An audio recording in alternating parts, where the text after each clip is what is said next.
Okay. So, we'll make a video before baklas. So, medyo may nilipad ng hangin. Yeah. Some leaves are dried but some looks fresh pa rin like that. Oh. O, diba? Panalo sa Japanese yung yung acrylic paint. Na acrylic spray. So, babaklasin na namin to.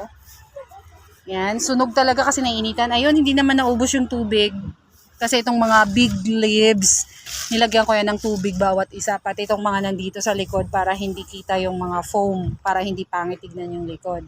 So, ayan, tinitignan ko. May tubig pa rin naman. Ayun, ito halos. Ayun, meron pa rin. May tubig pa rin siya. So, yeah. Ito naman kasing pine tree, kahit dry siya, mag-dry siya, maganda siyang tignan.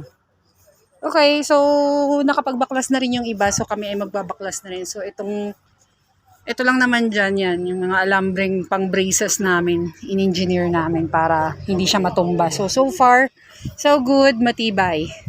So, that's it. Okay, yan.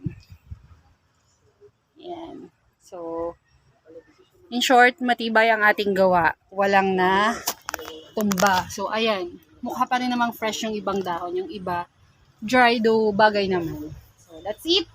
It's time for baklas. Okay, baklas.